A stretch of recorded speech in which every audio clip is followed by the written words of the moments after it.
And this your question shows that you are deep-rooted in Biafra struggle, especially in IPOB. Because this question you ask now is more spiritual question than anybody can understand. As I'm talking to you today, many people that were attacking Simon Ekpa, that were hiding under the defunct DOS, don't even know who is Mbochoya Kogowea. And if you happen to know, it means that you are not just an ordinary person in IPOB. And you can attest to that, right? I'm asking you, David. Yes, sir. Yes, sir. All right. Yes, sir. Thank you very much. So, like I said, I remain the mathematics that nobody can solve. You know exactly who is Mbochoya Kogowea. You know that he was killed. Why he went, they invited him to Madubugu house. And you know that Madubugu gave him a chicken. And you know that when he was leaving Madubugu, of course, you may not know all these things until after my exposition. You know, so Ejiofor, the treacherous Ejiofor, planned to assassinate him. And they assassinated him. The reason was that to kill every strong man that was loyal to Mazi Nnamdi Kanu in IPOB. And many of them died. Many of them fell.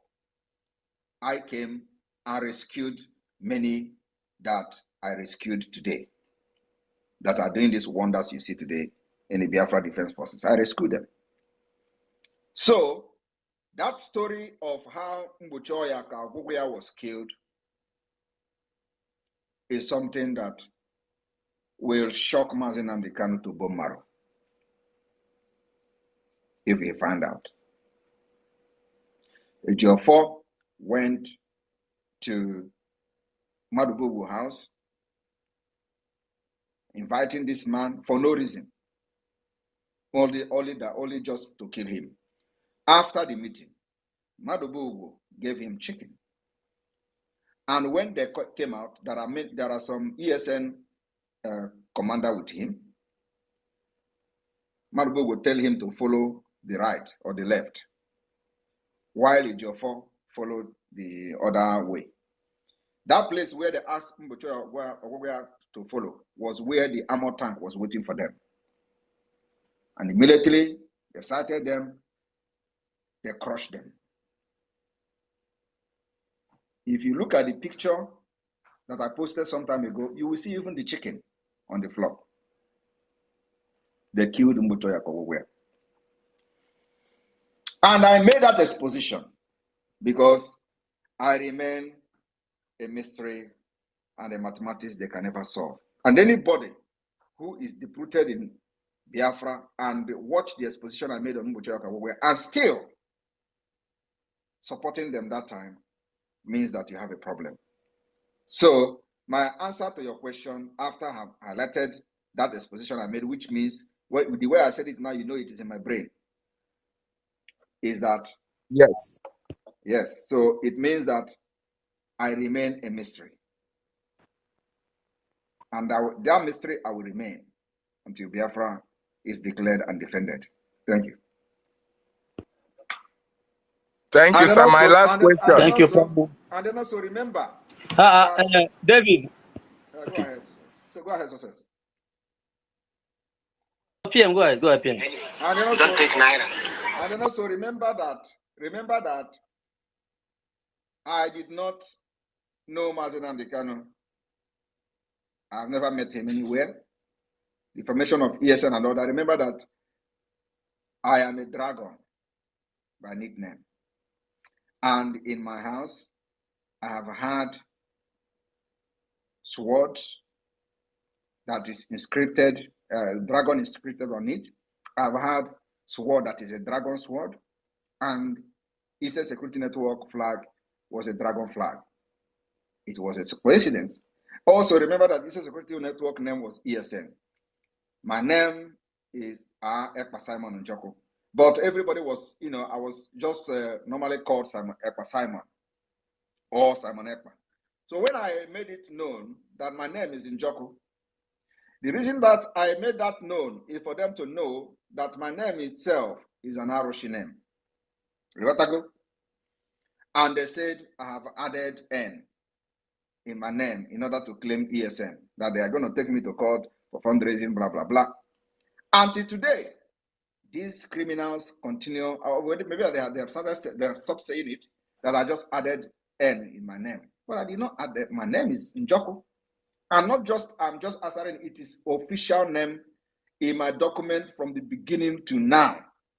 If you take my passport, what you see is Ekpa Simon Njoko. I did not add it yesterday. I did not add it in 2019. Even in Nigeria, when I was representing Nigeria, that is my name. Thank you.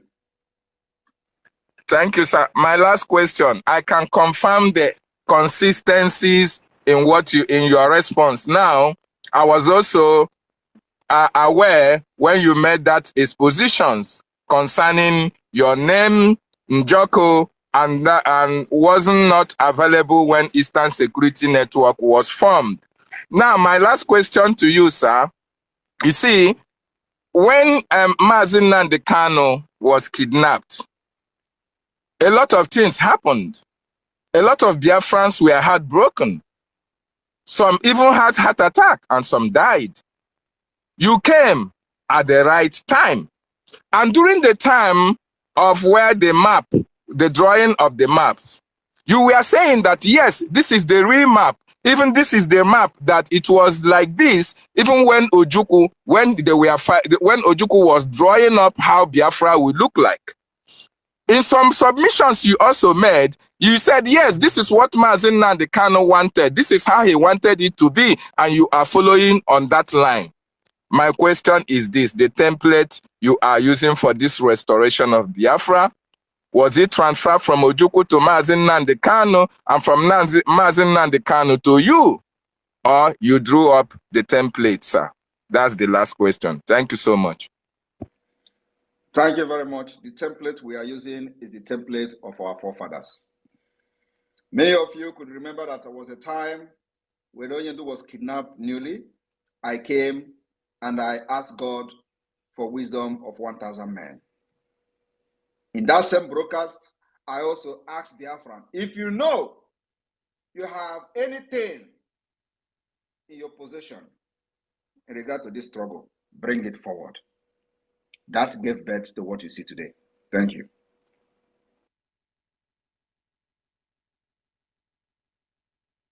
Thank you, PM. Thank you, PM. I also want to affirm that you gave me a cut and a little bit of share of that 1,000 men wisdom, and I'm grateful, sir. Thank you, sir. Success, and we are part. We partook, sir. Success, please. Where are you? Success, I'm at that go. Okay, please. I'm at work. But please, Aondofa, please grab the mic. You have 60 seconds. Please, PM, when Ugo comes up, please make him co-host, please. Ugo 247. Aondofa, right. Please grab the mic. Oh, thank you, Raphael. Good afternoon, everyone. It's 2:00 here in Nigeria. Thank you, Prime Minister Simon Ekpa. Thank you once again. I have a few questions for you, and I will make it very fast. I'm from Benue State, particularly a Tivma. So I want to ask you if, we have been battling with terrorists for quite a long time, not even 20 years. That has been affecting us for quite a long time now. And at the first instance, the Northerners made our people believe that the Biafrans were our enemies. And I can confirm that the first gunshot that was first shot at Biafrans came from Benue State, down to Calabar.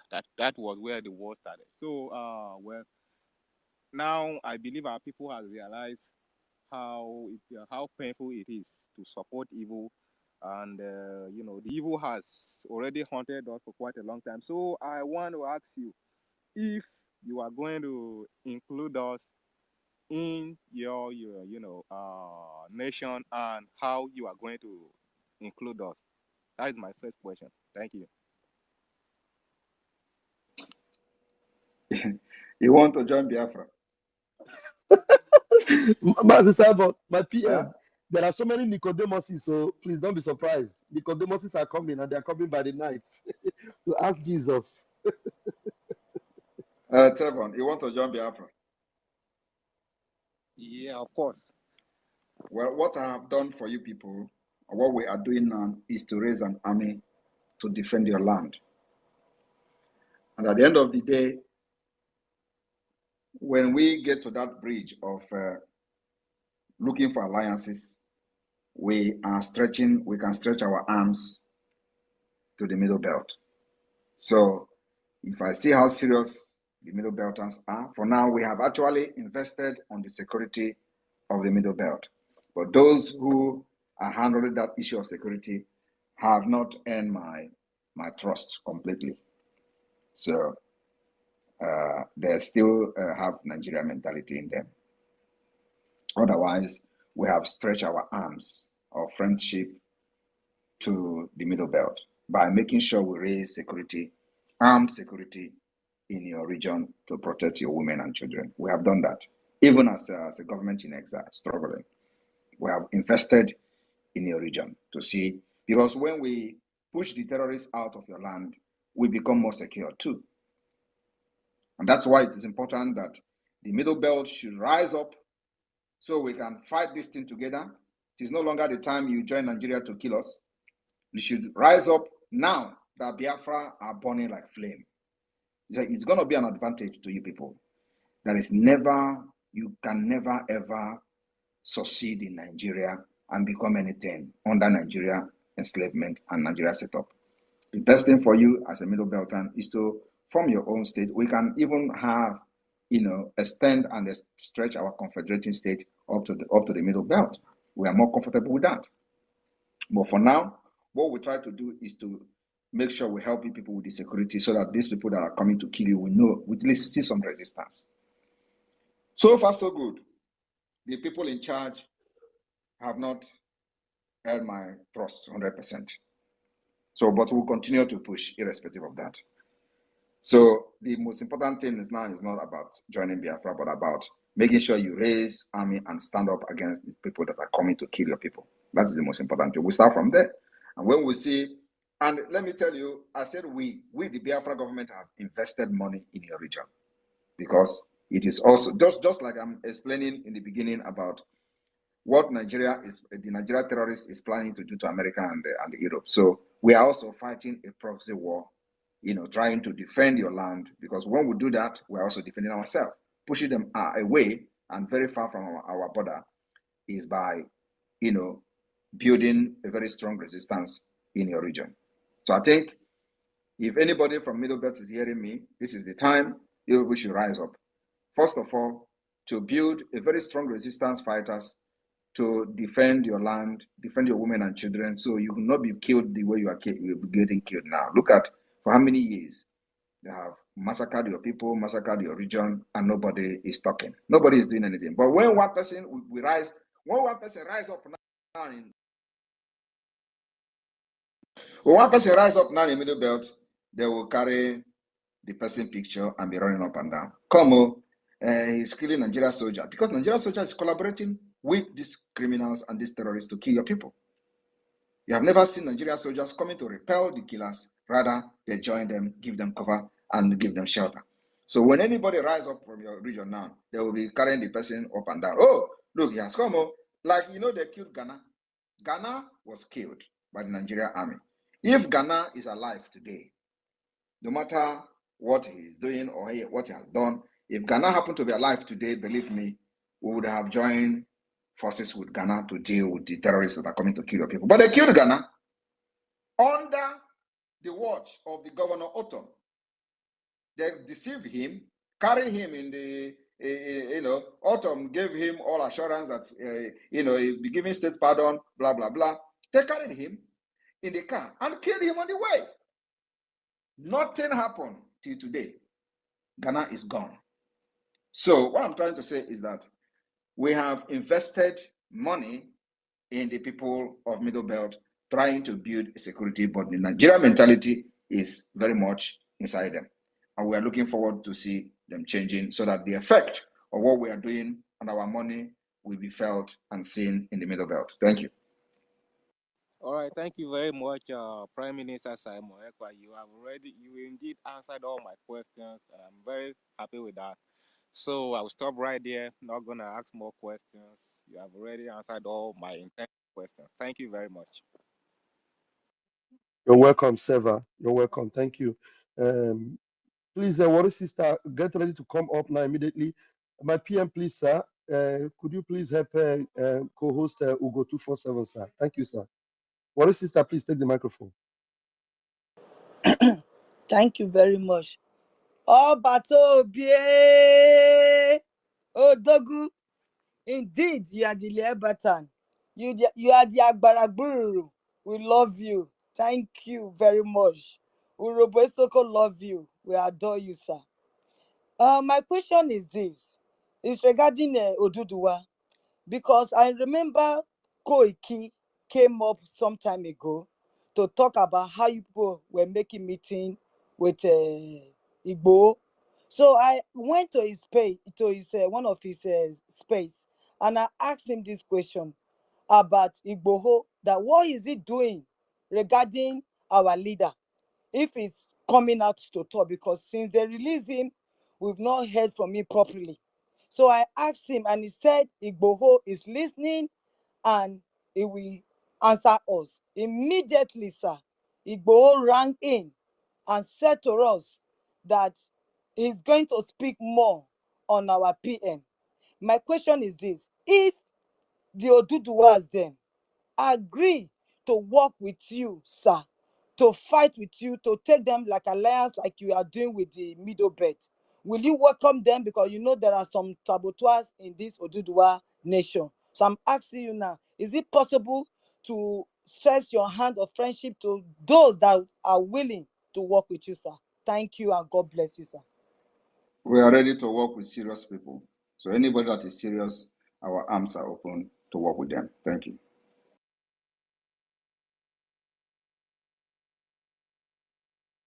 Thank you, Warrior Sister, for that question. Thank you so much. The next person, EJ Ada Nsuka, please grab the mic and make it very snappy. Okay, thank you very much. Everybody across the road, so much for giving this opportunity. I didn't come up to ask a question. I came to plead with the Prime Minister, Simon Ekpa. I know how much love you have for your people, and as a young struggling entrepreneur in Enugu, I'm up here to seek and beg for your endorsement. I'm a palm oil seller and distributor. So please, Simon, please, I am up here to beg that you can help please publicize. Sorry, I'm up here to beg that you can help me reach to your followers so that they can also patronize an Igbo struggling lady like me, just in Please, case they want to get their palm oil. please, Thank you. why can't you come to the media, call us in the media? The Prime Minister have no such time to involve in that kind of thing. This is we're talking about struggle. Get to the media. If there's any way we can help to advertise your content or whatever it is, we'll do that on the grassroots. Okay. Thank you very much, Jay. Thank you. God bless you. Please, the next person, Ibea Uchi Agujebe. Please grab the mic. 60 seconds, please.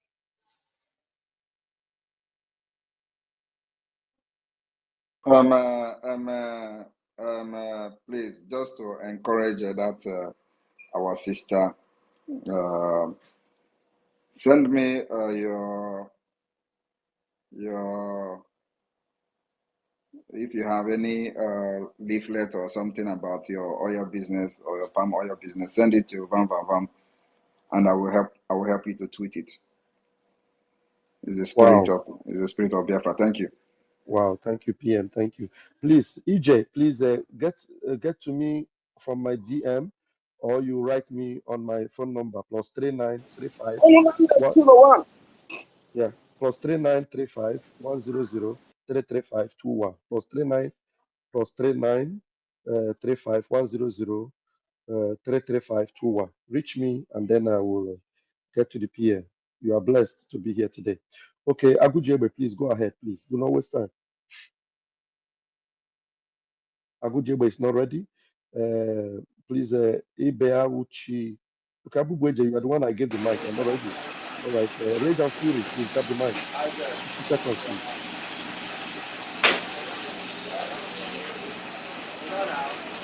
Hello. Yeah, hello. A good day, but there's so much noise in your area. Yeah, there is noisy. I don't know. It's not from my location. Is it from there? Please,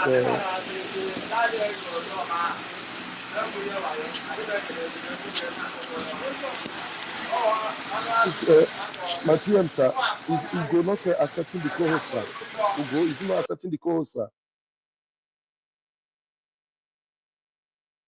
Hello, my PM, sir. You know, Ugo don't know how to do who is this Noni? Who is this Noni? That's where the noise is coming from. I'm gonna remove you if you continue to make this I've noise. removed him. I've removed him. Okay. So Ugo I don't know. Ugo is not very conversant with this. So Oh, he but can I've do it, sir. invited him. I've Yeah, he can invited do him it. severally. Can he Yeah. accept? Ugo, please accept, please. Okay. Please, Betty Ford, please grab the mic. You have 60 seconds. Betty Ford, please. Thank you so much. My PM, I say good morning, good afternoon to you, depending on your location. I thank you for what you have been doing for us, especially what you are doing now. It shows how someone who knows how to administer his people always take time to know what is in their mind and how they feel. This interaction, I appreciate it. Recently, I saw a write-up on the platform where I am that in the presidency in Nigeria, the Zoo Nation, that they had a meeting on the 19th and 19th of this month. And there, Ohaneze was there, Yoruba people were there, some of the governors and their terrorist vice president, that they have voted $1 million to approach the lobbyists. And I was so scared because the zoo, they don't stop at anything other than destruction. It's just to know. I was scared because money is root of all evil. The trust we have on these men, in case any of the Nigerian government approach them, that they will not disappoint us. I don't know if anybody here saw that write-up, and that they also want to stop the Al Jazeera CNN. Let me stop you there. I want you to Okay. understand we don't engage in frivolous test or posts. We don't engage in that.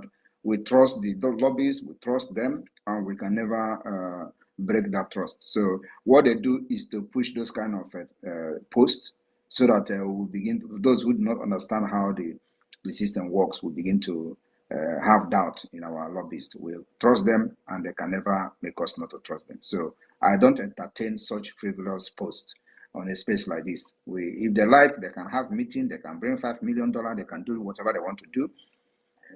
We are very comfortable with our lobbyists and what they are doing. And remember, there is no permanent contract. So you give us what we know, what we want as a lobby, our lobbyists, we move with you. If you cannot deliver, we leave you. So there is no too big deal about that. But for now, we trust our lobbyists. They are not just lobbyists, they are also like part of the movement already. So we take them as one of us. So it is not that we not just see them as lobbyists, we see them as part of the Biafra struggle and Biafra liberation, and they are part of us. They are part and parcel of us. So nobody will come here and give me those kind of posts and this and that and allow me, want me to worry about. I don't worry about entertain. It's just a frivolous post, and we should not pay attention to it. Both those who say that they have a meeting with Finland ambassador and blah blah blah. I don't pay attention to all those nonsense. I know my right. I have not breaking any law, any international law, not national law, not international law. I have not breaking the law of Finland. What I'm doing is, according to the international law, preaching self-defense for my people, making sure that my people are not killed like other people in Nigeria. And that's all. So anybody can have meeting with President of Russia is not my business. My business is to make sure I fight for my people and fight the way others have fought and liberate themselves. Our fight is a just fight, that if you know you're right, you fight till the end. And that's what I'm going to do till the end. So they would have meeting with whichever person they want to have meeting with. It is not my business. I'm not going to pay attention to that. So please, I will not entertain all those frivolous posts. And ask me something about the struggle, not whatever Nigeria is doing. They can have meeting with anybody. It's not my business. Thank you. Thank you. Okay, Betty. Thank you. Mazugo, can you unmute yourself now, and then I will be bringing the people in. When they finish talking, you just go ahead and start calling them out, those that have their hands raised, okay? Go ahead, Mazugo. I will be helping you to bring them in. Go ahead from here, Mazugo. All right. Thank you, Muzaraf, and thank you, my honorable Prime Minister. Greetings from me, Ugo, and Biafrans all over the world. I greet all of you. You are all welcome. I don't know if Mazonyeka has spoken, and please, as you have your 1 minute of question, please try and step down so every other people may have access to the microphone. So, Mazonyeka, you have the microphone. Let others go. Okay, I'm not at liberty to ask now. Let's give others. Thank you. Hello. All right. Hello. Who is saying hello? Who is that? It's me, NPM Eni. You should have waited for you to be called up. Okay, you have the mic. Just 1 minute. Go on. Okay, good afternoon, my PM. Well, I'm so happy. This is my first time of joining live stream today, because whenever I try to come in, I don't know much about it. I just want to use this opportunity to thank my PM for his good work. You know, this proverb, my father always tell me that onye na-ama nga anọ lie mmadụ na-esi n'ihe ụkwụ kọwa isi abụọ ya. And oge ejidere Maazị, the time Maazị Nnamdi Kanu was being kidnapped, I was in Nigeria at that month. That was last 3 years, July. So I left Nigeria 1 week before he was being kidnapped. Of which that time he was about declaring war during the death of Ikonso. So after his kidnap, I was really bitter, thinking who is going to be the next to take over this struggle. I thought that was the end. But unfortunately, the reason why I don't regret supporting our PM is that I don't know him. I've never seen him or heard his name before during the time of our leader. But for our leader to open his mouth at that minute to say, follow this man, there's something behind it. So whosoever that is fighting against him and supporting our leader, Maazị Nnamdi Kanu, that means that person is not a truly Biafran, because you can't love the father and hate the son. So my PM, I always thank you in whatever thing you are doing. May God continue to bless you, and I will keep on supporting anywhere, anyhow, any means I can. Thank you, my fellow Biafrans. Ndewo MPM. Ndewo, thank you so much. Okay, Mazi Fine, if you can hear me, unmute yourself. Just 1 minute. Ask your question. Okay, thank you, Mazi. Thank you, my PM. Good afternoon. PM, I just have one question to ask you. I'm currently in the homeland, so I just have one question to ask, and the question is this. We all have heard and we know that Biafra will be redeclared on the 2nd day of December 2024, which is this year. So PM, I would like you to give us a kind of printing